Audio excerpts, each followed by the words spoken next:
Hey, good evening, everybody. I'm Dan with the Crayon Brotherhood, and tonight I've got the pleasure of sitting down and having a good conversation with a good friend of mine, Kyle Lanier. How you been, Kyle?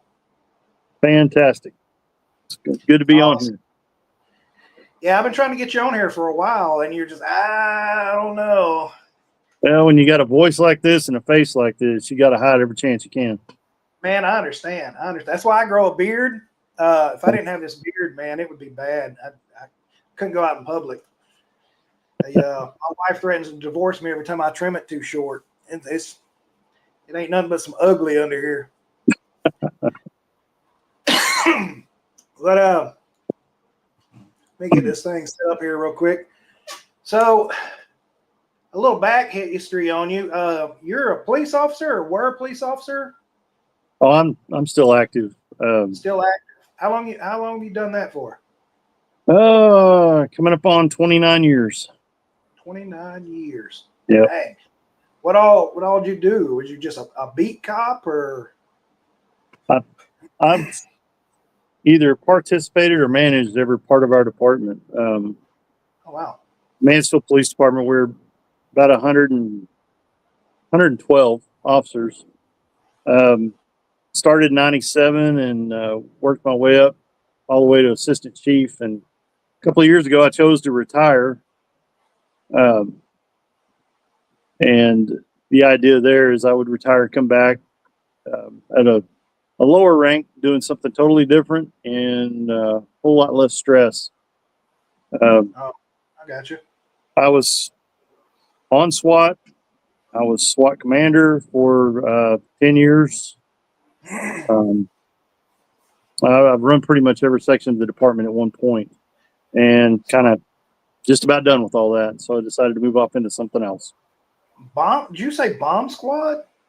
No, SWAT. Oh, I thought you said bomb squad, then SWAT. I'm like, hold up. I got questions. No. That was actually something I wanted to do, but we never formed anything like that because we've got Dallas, Fort Worth, and Arlington right next door, so we don't need it. I got you. I was lucky enough to get to go spend 2 weeks. I say lucky. It's a bad word to use. Spent 2 weeks working in New York right after 9/11. Our department sent some of us up. And so we got to go up there and learn what it was really about. And I learned then when somebody asks for volunteers, you don't step forward. Yeah. I learned that real early in my career in the Marine Corps. Yeah. That and you don't say nothing because your gunny will come in there and say, "Hey, I need 2 volunteers," and somebody will say, "For what, gunny?" And then, "I need 1 more volunteer." That's how it works. It still works that way in civil law enforcement. Yeah. So you've had 27 years. You said that's a heck of a career, man. Yeah. I'll probably do 5 to 7 more. 5 to 7 more. Yeah. Just something less stressful. Much less. Yeah. Much less. That's good. Kind of. In terms of our rank structure, I'm probably the senior person there that's carried rank as long as I have. Even our chief, he's been there a long time, but not quite as long in that as the chief as I was an assistant chief. So I wound up getting to consult on a lot of things that are probably above my current pay grade. So yeah, it's not a bad deal. You said assistant chief? What? I was assistant chief from 2015 till I retired in early 24. Yeah. So I have no idea what assistant chief does or even the rank of it, but I remember, we knew each other for a while and you had posted a picture the whole time, you never talked about it. You never brought it up. I think you mentioned in passing with Craig that you were an officer. And that was it. That was the end of the conversation. And then you posted a picture and I had 2 stars on it. And I was like, hold up. Now I know what 2 stars is in the Marine Corps. So I was like, Kyle, what you holding back? I thought you rode around in a squad car all day, harassing the elderly or something. I was probably the least chiefliest chief there ever was. I still like to go out and play, There you but go. still get my job. Still got all my jobs done. So, but Well, I've been over every different section of our department I've touched. So yeah, and that's pretty impressive. Pretty impressive. it's been My fun. wife, she works with a bunch of cops up there at our local PD, and yeah, that's why she made that comment a minute ago. I don't know if you see it. I swear, I did. police don't stay retired. Yeah. Now you retire, you die. So Yeah, yeah. That happens in the military too. I had some higher leadership retire, and within 3 to 6 months, they passed away. I mean, yeah. The one went thing from that the high stress. yeah the one thing I've tried to coach all of our new folks, anybody coming through the door, first thing I'll tell them is keep friends outside of law enforcement. Yeah, Don't just get into this LEO bubble, because right. if you do, that becomes your personality, your persona, and then that's all you are. So keep friends outside. So the overlanding, is that what did that help you keep friends on the outside? Is that some of the reason you got into it, or what? Um, so Or let me, or is jeeping? Did you get into jeeping because of something to keep you outside of the Leo and all that? so I bought my first Jeep in 1993. It was a YJ, and I didn't do a whole lot to it. I just kind of made it trail worthy, which you didn't need to do much to. And it was short wheelbase and go anywhere you wanted. Probably put it on 33s and left it at that. And then over the years, I actually went through 2 Toyota Tacomas, Oh wow, and Raider. then I came back to another YJ, and then got rid of the YJ, bought a TJ, and as soon as I got rid of the TJ, got my JK, built it up almost as built as my uh, JL is, and Wow. got rid of it to get the JL. Along the way, one of the things that spurred me back into it, because I'd kind of gotten out of it for a little while, one of the things that had spurred me back into it was I've got a group of friends that we go up to Colorado. You're either active or retired cop, and we go up every year in the summer. I didn't make it this year, and into Colorado, and we would spend a week up there, just the guys. And we'd camp. We'd get a house, but we'd camp at least one night, maybe 2 nights. And then a few years ago, we decided, you know what, let's just go up there and put together a overland trip, and that was my job. Right. Well, I was really into it, and those guys were not so much into it. So they went up with hotel rooms, and I just stayed out in the woods. And that happens a lot. You'll try to get your buddies into it, and I think Downs, because Downs is the one responsible for getting me into it. And I think he figured that's what was going to happen. And to be honest, if I wouldn't have got a rooftop tent and had to keep sleeping on the ground, he probably is not far off. I've done enough ground sleeping, ground camping in the Marine Corps. I've done it in my whole overlanding, as short as it is now. It's a couple of years now. My whole overlanding experience, I've slept on the ground one time. Yeah. One time. Well, so that group, when we would go camp, the first time we ever went camping up there, we were right off of Engineer Pass. I think we figured we were still at about 11,000 feet, and we decided we found a beautiful camp spot. Nice stream running beside us. It was awesome. And that night, I'd never camped that cold in my life. And that night, I was so freaking cold, I was in pain. And even the alcohol didn't help. So that's when I learned, one, we're not going to ground camp, and Yeah.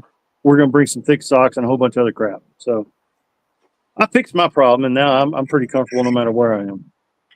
So yeah, I learned my lesson on that through other people.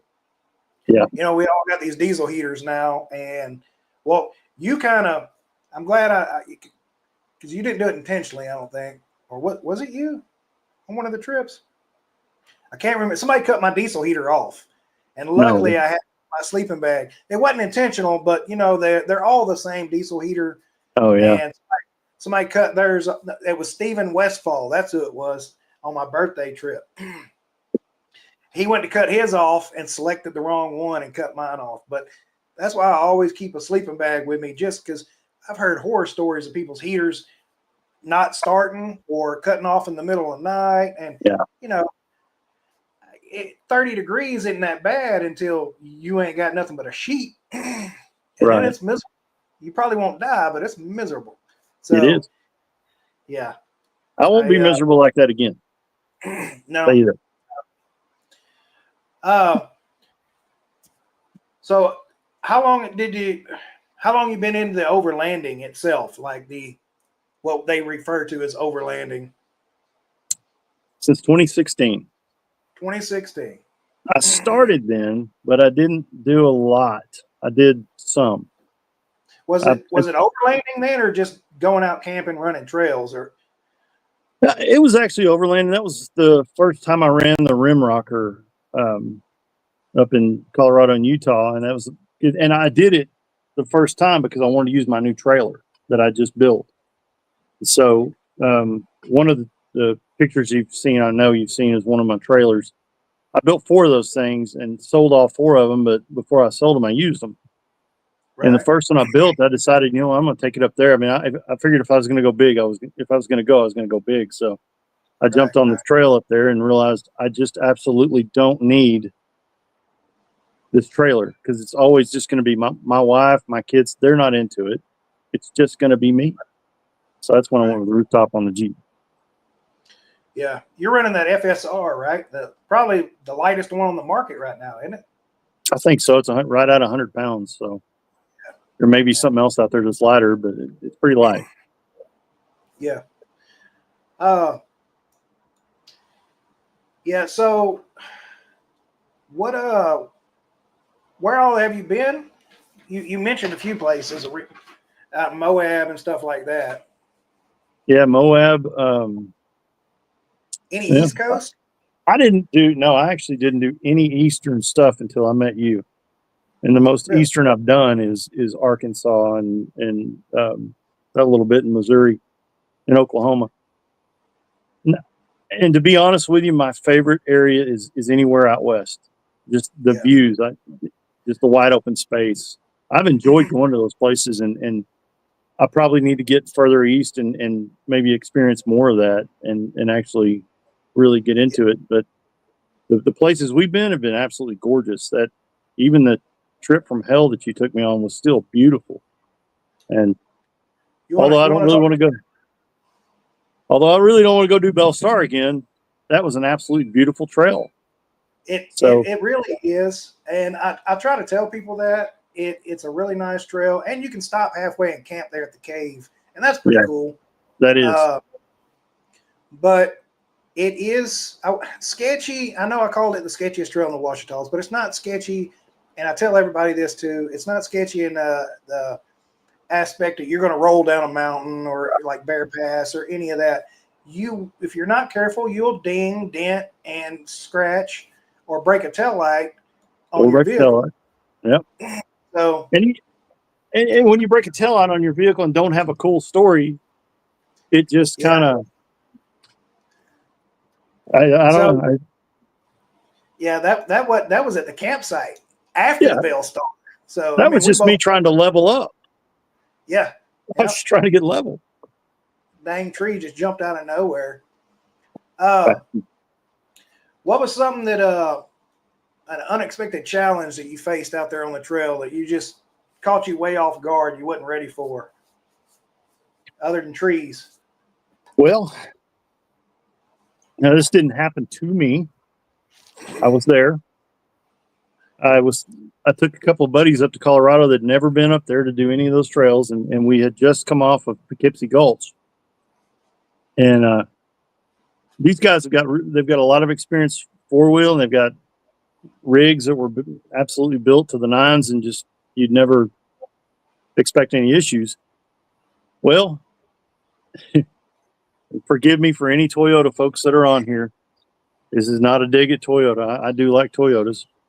Stephen. But this buddy of mine watched all these FJs take the bypass on Poughkeepsie Gulch on the wall.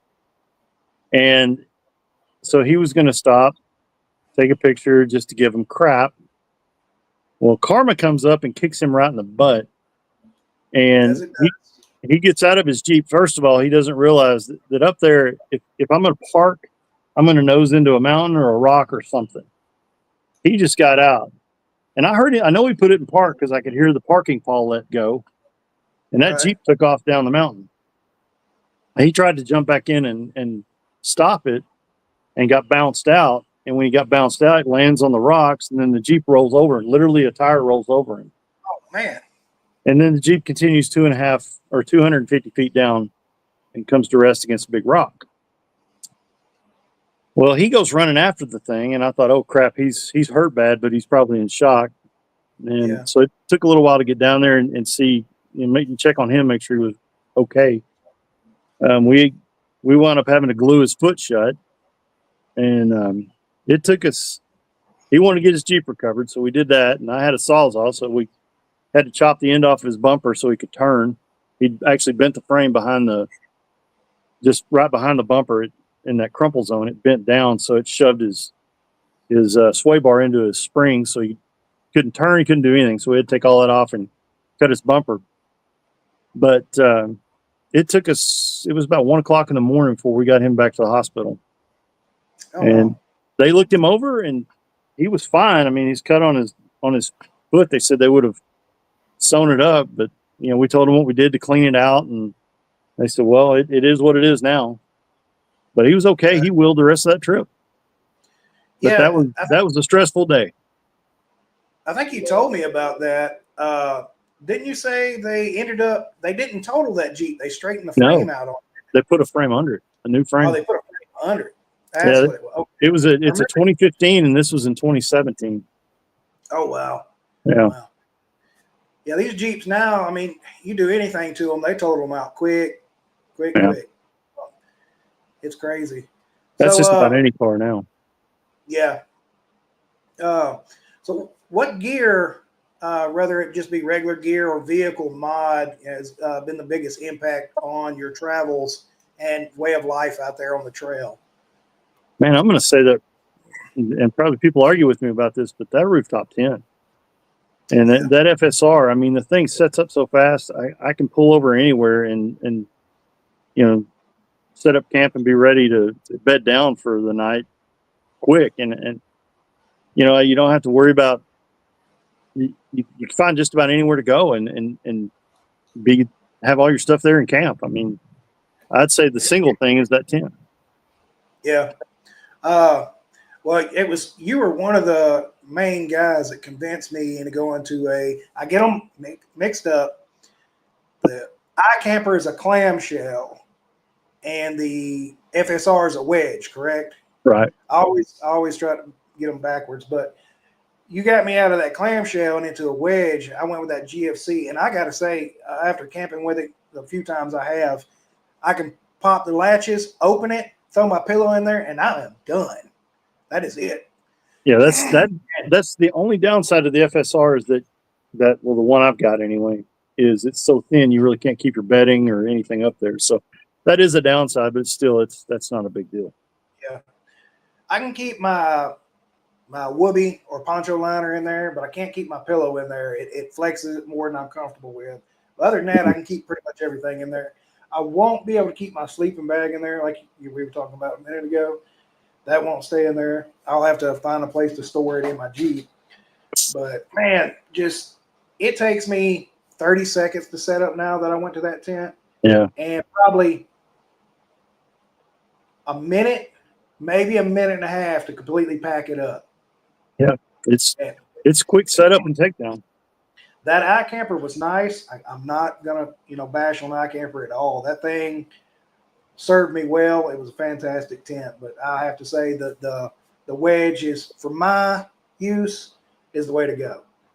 Within 30 seconds, it's set up. Boom, ready. And yeah, it's convenient. So,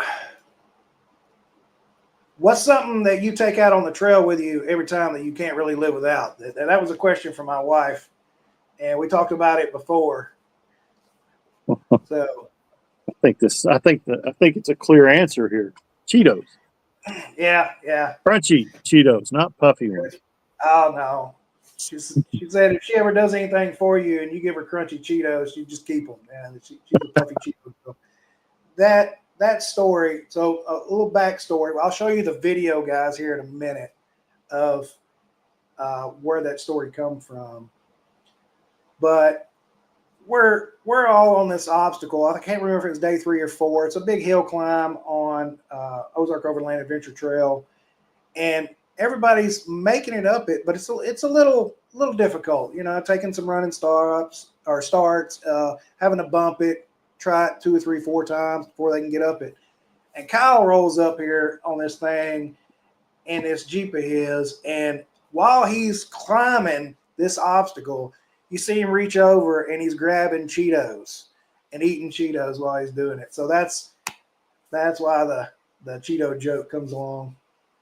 And I'm surprised you don't have a bag with you right now, actually. I checked. We don't have any.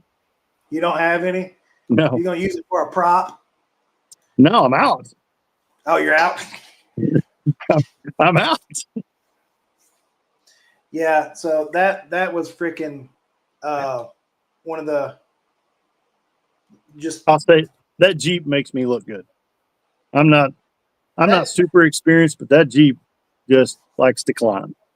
That Jeep is a billy goat, man. Everything I've seen you go up against, you've made it, except that one spot at Disney, and I think you would have made it. You were just worried about it dumping over backwards. Yeah, you were climbing it, and the Jeep was going, but your sketchometer, I guess, went off because you were climbing. It It wasn't spinning, it wasn't struggling, it was going. So yeah. That and then that rock bouncer tried to go up it and couldn't even get up it. Yeah, I didn't feel bad then at all. Yeah, that was pretty funny. That was actually pretty funny. So let's talk about your Jeep for a minute. It's a JL. What year? And just give us a rundown on it. That may be one of the first 100 JLs that came off the line. Really? Yeah, I actually just had a birthday on Friday. It turned 7. You know your Jeep's birthday. I remember the day I got it. Oh, okay. Not manufacturing birthday. No, okay. I don't know. I don't know the manufacturer date exactly, but it was an early JL. I had a JK I'd mentioned earlier that was giving me a lot of trouble, and I could have. I can't. I saw something across the screen there, but I have no idea what she's saying. Only crazy people prefer. Yeah, that's crazy. Cheetos. That's crazy talk right there. So I had the JK that was giving me tons of trouble, and I love that Jeep. It was a Commando green, beautiful Jeep, but it was giving me trouble, and I was about to go to Colorado. Yeah. So the wife gave me the green light to make a change, and so I did. And I could have gotten into another JK, but when I looked at the price versus what I could get this JL for, because I knew the guy at the dealership, it just didn't make sense. So I went with the JL. Right.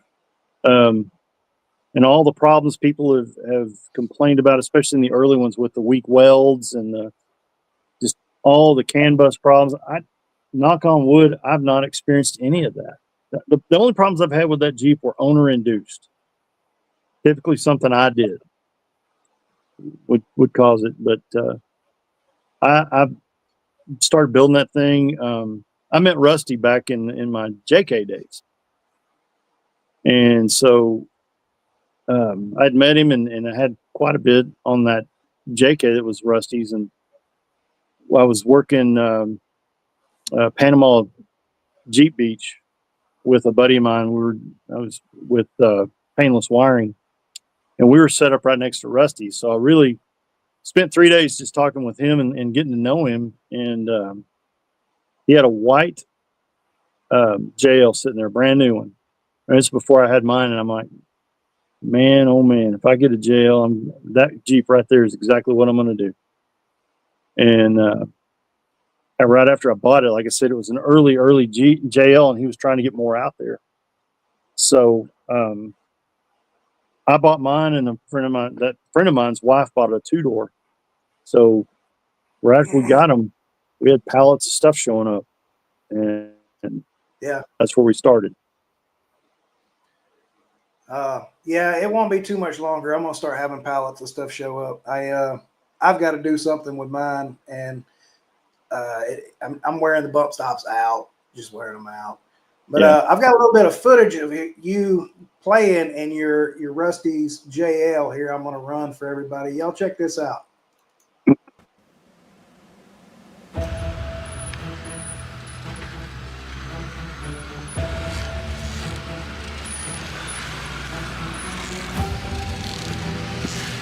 That's good.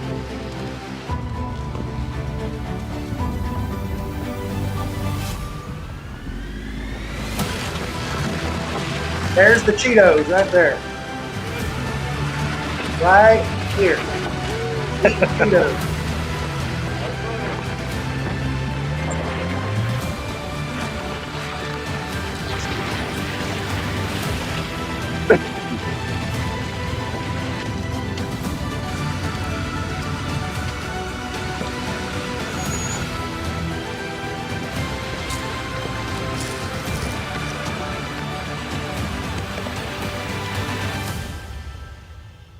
Little shameless plug for Rusty's Off Road right there. There you go. So you're the reason I want to go Rusty's. What was the reason you chose over all the other Rock Crawler and all the other ones out there? Well, I actually ran Rock Crawler on my JK, and it was a very good lift. So when it came to the JL, one of the things that impressed me about Rusty is he was not the first to market. When it came to the JL platform, he took his time and actually spent the time to get the spring rates correct. The JL versus the JK, if you look at a JK, a lot of times, especially a stock one, you get that JK lean. Yep, I've noticed that. My wife's got it. Yeah, you fill up the gas tank and bam, you're over. Yep. Well, one of the things Jeep actually did a really good job on the JL is kind of correcting that, and they did it with spring rates that are a little bit different on each corner. And so Rusty, when he was getting ready to go to market on his JL lifts, he didn't get in a hurry.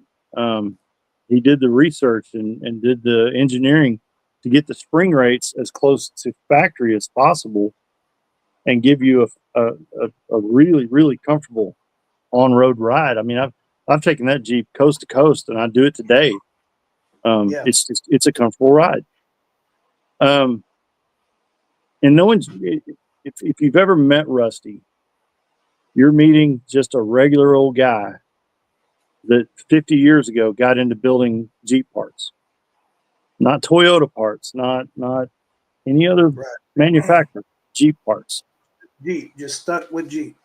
He stuck with Jeep. You know, he started his business in Birmingham, Alabama, in a 2-bay gas station when he was 17 years old. Yeah, if I remember, what 86 or 87 when he done that? No, 78. 1978. Okay. 78. He started that business then. He's a 2-bay garage there in Birmingham. He even opened, before he was 18 or 19, he opened another location in Tennessee, Chattanooga, Tennessee. Oh, wow. Ultimately closed that one, and Carter presidency came along, credit card APRs went through the roof. So people weren't spending as much money on Jeep parts and things like that. So he had to reinvent himself. Here he is, this kid, not 20 years old, reinvents himself as, you know, now he's making exhaust parts. Now he's doing this, now he's doing that. I mean, he'll reinvent himself to match what the draw is for whatever it is. And of course now he's back to nothing but Jeeps. Yeah. Don't he, or did he, is it something he used to do? He made race car seats or something, didn't he? Mastercraft. Yeah, he Master dress. makes the frames for him. Gotcha. If his Gotcha. and that's one of the things they'll do. If his shelves are stocked, they'll shift their manufacturing to that. Hmm. His facility is impressive. It's Yeah. incredible. So, with your JL, was it something like you brought it home and then ordered everything and done it all at one time, or did it take you over the years, or Um, and how many variants has this Jeep been through? it's gone through a couple. Initially, I started with so on that pallet there was a 3 3/4 inch lift. There was full width bumpers front and rear, and a few other things. One of the things you've noticed, obviously, is that I don't have full width bumpers anymore. Over time, I Right. decided I wanted to go with stubby bumpers, so he had some new ones come out, and I'd buy those up and give those a try, and I'm like, well, I like this a lot, so I haven't changed those really. On the lift side, Your back I bumper, knew you don't have a back bumper at all, do you? It's that just that plate or something, isn't it? Or is it an actual well, bumper? I've got the fascia cover that goes around the bottom edge of the tub, but I've still got a bumper that's maybe 2.5 feet wide. It's pretty narrow. It just Yeah. covers the ends of the frame. Yeah. The lifts, there's been a few variations on it, different control arms that I've tried, different springs. Started with the initial springs that if I wasn't a 6,500 pound Jeep, I'd probably still be running those springs because they're very comfortable to run. But once I load everything down, they kind of squatted probably by an inch and a half. So I've gone to a spring that he's recently developed for the overland crowd. It's a heavier duty 3 3/4 inch spring that I'm running now that still rides comfortably even when I'm not loaded, but doesn't squat like the other ones did. Yeah. Yeah. That just watching your Jeep, I always make the comment. I'm sure people get tired of it. It's like, I know it's a corny thing to say, but it's like poetry. Like other Jeeps or Toyotas, any vehicle goes down these trails and you just see them just bouncing and jarring, and it's just every time I've seen yours, it's real fluid and smooth, and just that's what made me want. I want that, because even in my Jeep, and I've got the Mojave, so it's probably one of the better suspension packages you can Yeah. get stock. It don't float, I guess you would say, across obstacles or up rock faces like yours does. It's not a terrible ride. Like, my wife's gonna hit me for this. Like, my wife's JK is like riding in a covered wagon on a trail. And man, mine's better than that one, but not by a whole lot. But just watching yours, man. So that's kind of the selling point for mine. And I think Craig, you're in the chat somewhere. You run a Clayton, don't you? Clayton, his is, I mean, it's not rough or anything, but it's just like we went and we ran S'more. We ran S'more together, and your steel was just so flexy, man. It was just, I'd never at that point in time seen one that flexible in person that wasn't super jacked up. Yours looks like a daily driver Jeep, but they can go out there and just crawl. And It's so I inc- was like, that's what I it's want. it's an incredibly comfortable Jeep to drive. I mean, like I said, it's gone coast to coast. My wife said it sure rode better on those other wheels and tires that I stole. Can't believe you She is did that. I mean, she is Indian giver. butthurt about that, man. Bad butthurt. She every day, I got to ride on these busted wheels and tires. They were great until she rode on mine. Now they're busted. Well, what Uh, size aren't they 20s or something like that? yeah, Yeah, 20-inch wheel with on a 35-inch tire. So the sidewalls, and it's that mud grappler. And it's like I a can't. Miami build. Yeah, so it's a mall crawl build. I can't complain about the tires. I think we figured it up the other day. She's got almost 80,000 miles on those Wow. tires, and they have. I mean, they need to be replaced. Don't get me wrong, but for running up and down the highway, they still got enough rubber on them for that. I wouldn't take them mudding or anything like that. But dude, they just ride like crap. But I think it's because they're so hard. That's why we got 80,000 miles out of them. Well, and you don't have as much rubber between the metal and the road. Yeah. And with her on those 37s with that 17-inch wheel and down to, I think I kept her about 32 pounds. Oh, it rode so much better. It did ride so much better. We never went off road with it or anything, but I can only imagine that it was, better than it was before. So circling back to your trips here, out of all the destinations you went to, did you have any that surprised you? That was like, wow, that was just prettier than you expected, or a better trail than you expected, or just all around trip was better than you expected? I took a bucket list trip last year through Colorado, Wyoming, Montana, Idaho, Washington, and Oregon, and down into California, and actually ended with the Rubicon Trail. Rubicon Trail was a bucket list thing, but honestly, there's no surprise there. I knew what it was going to be. It was absolutely gorgeous. But if I had any surprise in that whole trip, it was Idaho. Idaho is, for me anyway, personally, Idaho is underrated. Yeah. That state, if I could redo that trip, I would cut the time in half and concentrate on maybe one state at a time, because I mean, my gosh, it was, I knew it was beautiful. I knew it was going to be beautiful, but I had no idea that it was going to be that beautiful. And I've got to get back up there. Whereabouts in Idaho? I stayed on, 90 going through there. So I didn't venture off of I-90 much doing what I was doing. So I was up there for a Jeep Jamboree. My good buddy Rusty got me into a Jamboree up there. And it was Mullen, which is on 90. But they call the area Silver Valley. And oh my gosh, it was just gorgeous.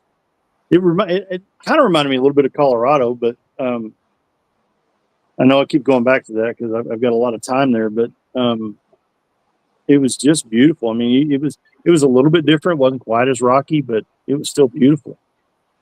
A lot of history, a lot of mining. I'm a history buff, so when I actually camped next to a mine at I want to say the little area was called Burke or something like that. And it was an old mine that had been shut down. That tickled me a little bit. You said you're a history buff, because they say when you get older, you either get really good at smoking meats or learn a lot about history. And I was thinking, that's why Kyle has me cook for him all the time, because you can cook. I can tell you about history, but you can cook. So that's great. That was just something that tickled me when you said that. Yeah, but Idaho was a huge surprise. I was expecting potatoes. Yeah, and I got something incredible. That's what I expected. I was disappointed when I went through Idaho because I didn't see potatoes. And Craig corrected me a minute ago. He said metal cloak. His is a metal cloak, not a Clayton. So you mentioned Rusty took you to one of those jamborees. Y'all got one coming up too, don't you, in the next couple of weeks? We do. What's that one? It's called the Southwest Badge Hunter, which I assume refers to the Badge of Honor deal. I've got some of those badges. I kind of strayed away from collecting them, but this one starts actually in Moab, and you spend 3 days on the trail going from Moab overland over private property that they've permitted, and stop in Telluride for the last night. They put you up in a hotel that night. You camp along the trail the other nights. And then we're going to go directly from there into the Ouray Jeep Jamboree, which, to go do the Ouray Jeep Jamboree, it's just kind of going to do a jamboree. I've done those trails up there so many times. I know them almost like my city streets, but it's going to be nice just to go up there and not have to lead people and actually just relax and be led. But that whole trip I think is going to be about a 10-day trip, because I'm going to leave out early and go out west of Moab and try to get up into the San Rafael Swell and at least see a little bit of it. I know I won't be able to really adventure into the whole thing, but I want to see some of it. Yeah. You told me when I was supposed to go to Colorado to try to go to how'd you say Ouray? Yeah. Ouray. And I've never been. I went through Colorado on the interstate. Again, my line of work back then, that's all I was able to do for the most part. And I didn't know where to go. I knew Colorado was supposed to be beautiful, but I was in a 3/4 ton Dodge. Not a lot of places I was going to go with it. Probably on I-70 with street tires. Yeah, but that's probably my top 5 places I want to check out is Telluride, because I want to do Black Bear Pass. Because I know one of these days they're going to close it for good, and I know it's nothing crazy, but it's one of those kind of not badge of honor, but rite of passage things. Sure. And I really want to do it, and I always wanted to go to Telluride. So yeah. So you've got Ouray, Silverton, Telluride, and Lake City. That's pretty much covers the Alpine Loop. And of all those towns, Telluride is my least favorite. It's too. You've heard me say peoply. It's too peoply. It's a tourist area. It's where the loaded go to mingle. Seen photos. It's always covered in snow in these photos now. I'm sure my expectations are higher than they'll be met, but they always from the street looking up into the mountains with all these, their main strip is covered in snow. All the buildings look Christmassy, and so that's the expectation, but I probably won't see that. You'll like it. I mean, don't get me wrong. There's actually an awesome brown dog pizza in Telluride. If you and I are together, rest assured we're going to Brown Dog Pizza. We're going to have some pizza. But, you do Black Bear, you drop into Telluride because it's one way. You come out of Telluride, you take, well, right now you can't, but typically you can take, amen, Shelley. Typically you can take Imogene up and out of Telluride and back across to Ouray. And if there's a trail I'll call my favorite up there, it's Imogene, followed closely by Corkscrew. There's amazing camping opportunities on the Ouray side of Imogene, and Corkscrew's just camping galore and sights galore. It's just incredible. Rusty asked me the other day, he goes, "Where are you going to stay while we're in Ouray?" I said, "National Forest." "Oh, well, I might just stay with you." I said, "Well, come on, buddy. We'll have to food and scenery." Well, there's food in the Ouray, Silverton, Telluride, Lake City. Oh, Lake City's got a really cool little Texas style restaurant there too. I mean, is that?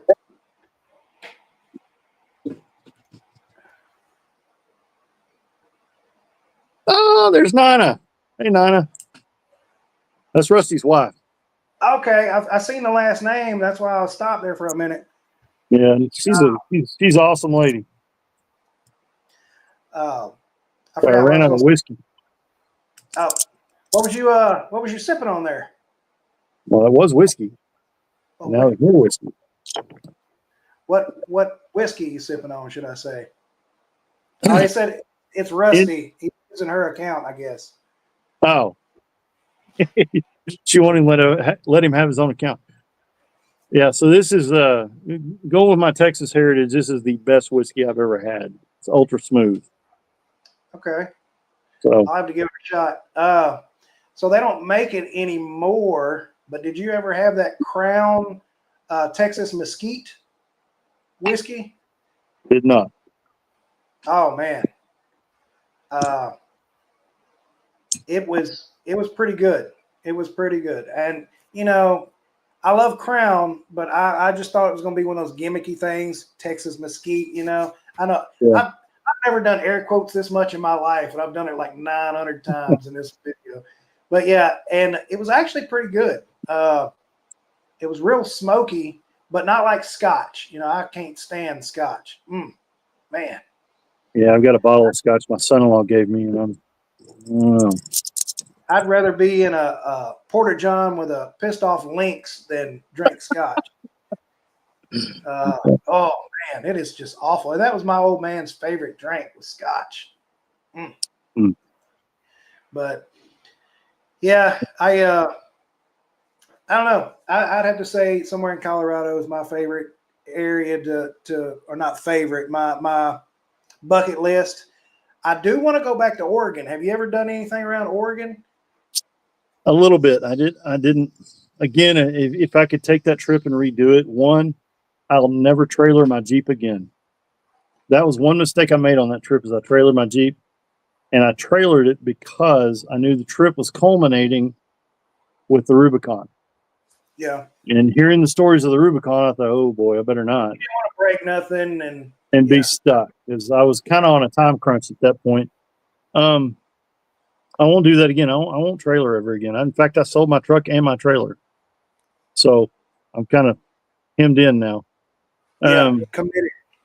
I am committed. That being able to jump off the highway and camp in the national forest was just it's awesome. What was your question? Forgot. Oregon. So I one or two times while I was up there. Oh, that one didn't load. Oh, I'm sorry, squirrel. While I was up there, I dropped a load off in Washington, and I was running a camper, so I was just a truck on the road, and I dropped down and went through Oregon and I started hitting some of those side roads and seeing the waterfalls and the lakes and gorgeous out there, man. You don't ever see anybody talk about Oregon being pretty, but man, it was gorgeous. So, Oregon, that whole trip was a bit of a surprise to me because I've been to 38 states. Yeah. And not just flying in and flying out. I've been through 38 states. Oregon was a bit of a surprise to me because evidently they had unseasonably hot weather while I was there. And I was camping in 105-degree temperatures. I actually went out to the coast because I was camped close to the coast. I went out to the coast. Of course, it was 65 degrees there. I wish I would have just stayed there, but their coast is gorgeous. But it's like parts of Washington. I realized you think about the mountains in Washington. What I never realized is Washington is got desert. Washington's no different from Texas, except the height of the mountains.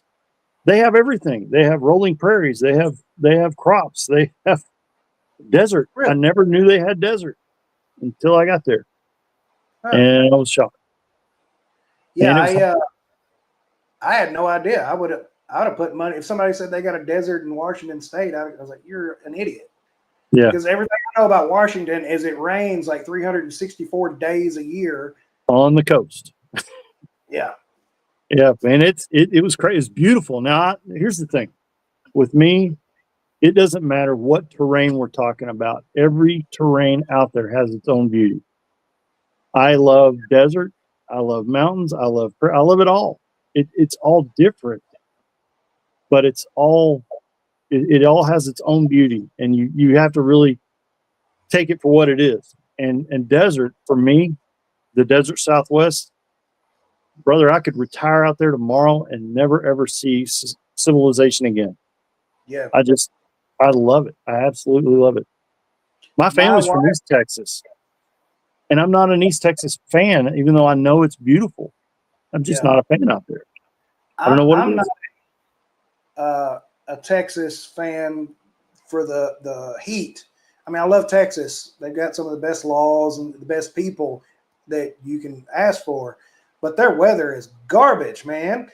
That 112 degrees is just ugh. So my wife and I's plan, everybody has that. If I win the lottery, is Montana. Everybody else, let's go to Florida or Montana. I take Montana all day long. Montana. Yes. Well, you could have a summer home. Nope, Montana. So yeah, I'll tell you something funny. So Rusty's from Alabama. Yeah. He's based in Alabama, lived in Alabama his whole life. You know the one place he would leave Alabama to go? Montana? Nope. Hill Country, Texas. Really? Anywhere west of I-35 to Big Bend. He would probably sell everything he owns to be there. Well, that off-road park out there, they've got some beautiful country out there. I've seen. Again, I haven't been. I've been wanting to go, but that what's that Maris? Man, everybody's photos and videos out there is that's the very Panhandle, pretty.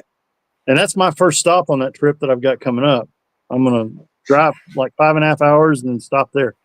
But the place he really loves is you get down to a little town called Llano. There's a place there, the Inks Ranch. Only time the Inks Ranch is open for off-roading is for the Jeep Jamboree. Rusty fell in love with that place. He absolutely just fell in love with it. And anybody that's ever been to Enchanted Rock, this is the mirror image of Enchanted Rock. It's just big granite domes. And that was actually the first Jeep Jamboree I went to, and where he and I wheeled together. So that was a lot of fun. And that's that. Yeah. And that, if you really, we talk about Moab, we talk about Colorado and the Rubicon, but if you really want to test your suspension, go down there. That is the toughest wheeling I've ever done. I've never been to West Texas. I mean, we got to get you out west. I've never been west of. Well, I'm not sure where we cut up to go through Colorado. That's as far as West Texas is in Texas. I've been all the way to California, but in Texas, that's as far as I've been as where you cut up to go through Colorado. I got to get you out west. And it was at nighttime then. 2026, I want to do a Big Bend run. Here I am from Texas. I've never done spent any meaningful time in Big Bend. Yeah, I think that's one of Downs' places he likes going all the time. Or I wouldn't say all the time, but once a year, I think he runs to Big Bend. Him and his dad. I'm down to jump in with somebody and run down there because I've never really been. Yeah, I've never been out west of Texas for what we're doing anyway, for sure. I always hear about what is that Midland and Odessa, Oilfield area, and that place it's all stinks. hot. Yeah, it smells bad too. Yeah, and so I was like, why the hell would I want to go out there? And then people post videos from Maris. I'm like, wow, that is not what I expected. Maris is actually up in the Panhandle, and that is my okay. So we spoke of the tree incident earlier. Well, I had one more incident up there that's actually on Instagram on Maris's page, where it started raining, and evidently, if you spit on the ground out there, it gets slick as snot. And we were trying to come up out of the canyon, and I was running some BFG KO2s at the time. Good tire, not a problem with the tire, but they are not mud tires. And I started up that hill, and I had momentum. I was going good. You kind of come up, and then you turn left. You got to turn back right. As I made that last turn, there was another Jeep across the trail, and I had to stop, and I lost all my momentum. And I went up sliding back into a Jeep. And that was expensive and very uncomfortable too. When you're sliding backwards and there's nothing you can do about it. Yeah. The wife done our Ozark trip, and it scared her to death. She probably slid back about 3 feet, and she had her brakes locked, and she was still moving. And she was not happy. She was not. If she could have, she would have backed up and went home right then. I'm pretty sure. My youngest daughter was with me on that, and as we're sliding back, she's like, I don't like this. I don't like this. I don't like this. I'm like, yeah, I don't either, baby. But we're going to see where we land. Yeah, you got to ride it out. Yeah, that's all we can do. Well, we got about 5 minutes left, so we're going to open this up for some questions from the chat down here. If anybody's got any questions for Kyle. Anybody? Bueller? Is anybody even watching? Or are we just having a conversation? I think there's Oh, wow, we only got 13 people in here. Oh, Oh, it's because we only got 13 because the Facebook didn't load. I've got our 2 YouTube channels loaded, but Facebook, I got an error for some reason, and I don't know why. So that's a Brad question there. Darren wants to know if you're going to Overland of America. not going to make that one because the trip out west is gonna interfere. I really want to. I actually went out there and mapped trails with Dan last year and didn't get to go. And this year I'm not going to go either.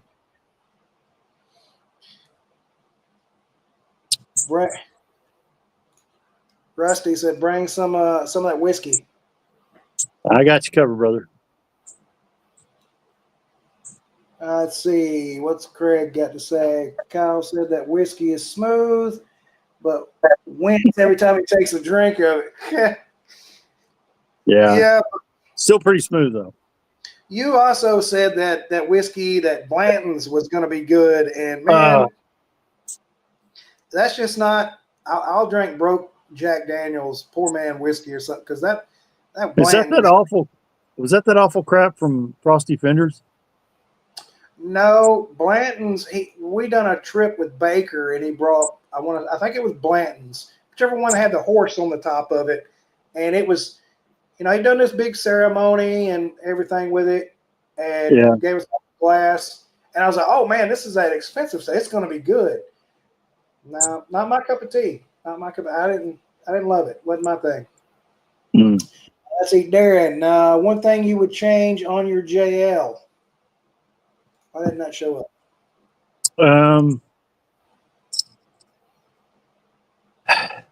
If I could change anything, and I've never really been a big V8 guy because the Jeep really doesn't need a V8, but I'd like to have a little more horsepower. And since the JL doesn't do well with superchargers, I wouldn't mind adding a V8. Wife called me a cheap date because I prefer Jack Daniels over Blanton's. I prefer Crown over all of it, but that Crown Apple, ooh, that's good stuff. There's some stuff that'll just sneak up on you. Yeah. Don't let her fool you. She don't drink very. I think out of 11 years we've been married or been together, 10 years married, I've seen her buzzed twice, and both times was off a Crown. And she is not a social person. She's not a social butterfly like me. She can't talk to strangers. She got a buzz on, and she was the most social person I've ever met in my life. You couldn't get her to shut up, and you couldn't keep up with her. She was the life of the party. Yeah, my wife is not a social butterfly either. So we get if we don't agree on anything in the world, it's that.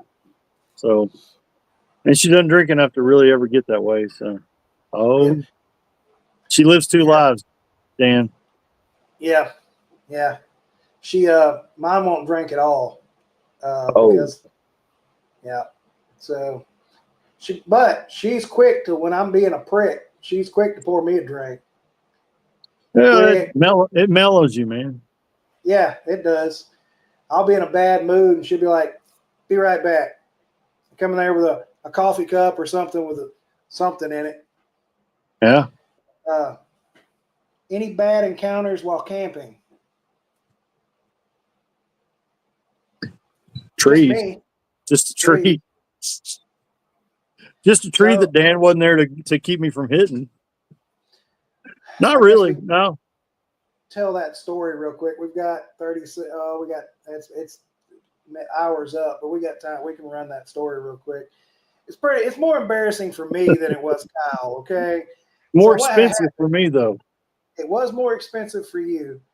So for those that don't know, I do the carnivore diet, and when you first start on the carnivore diet, things in your gut move, and they move like Taco Bell, move. And it's not a win, it's a wear. And we'd been on trail, we'd run the sketchy trail and was running around looking at things, looking for a campsite. And it got to the point where, like, I don't care about the campsite. I'm just going to find some place to park. We're staying there because I was in a bind. Things were moving, and I was in a bad way. But I wasn't telling Kyle this. He didn't know because, it's not something you want to, hey, man, I got to go, and I got to go now, and I'm filming and all that. So I find this spot and say, hey, this is a good spot. And I whip in and just throw the Jeep in park. I get out, and I grab my little poop tent, pop it up, and I'm in there doing my business. And, Kyle's trying to park and find a spot. And on those JLs, between the body and the spare tire, you've got a dead spot where you can't see anything. And he smokes this tree in that spot. Like, there's just come out of nowhere. And the tree, about that big around. I mean, it was perfect to be in that blind spot. And I'm in here doing my business in the tent. And all I hear is, bam, crunch. And Kyle gets out. Oh, I'm like, what'd you do? You know what? It was a bad deal. Hope you had a hell of a crap, Dan. Yeah, and he made jokes about me. He's like, if I'd have had a spotter, that wouldn't have happened. If you'd have had a spotter, there'd have been spots all over this campsite. Most of us set up our tent first, not Dan. Yeah, no. That you ended up putting body armor on after that, though, didn't you? I don't have any videos after that. We'll make it quick. How are you liking it so far? It looks good. The repair didn't have to be as extensive on the underside, so I might have devalued a little bit, but really at this point, who cares? I mean, you're not going to get your money back out of these Jeeps. I learned that. No, and I just, I really thought that I was going to get my money back out of it. I put it out there on the internet the other day, and they would only give me 25. So I'm just kidding. I ain't getting rid of that Jeep ever. The dealer, when I was having problems with mine, I was like, I'm tired of this. I'm just going to trade it. And I think I even talked to Rusty about the 392s a few times. And I was trying to get a 392, and I finally got the numbers close.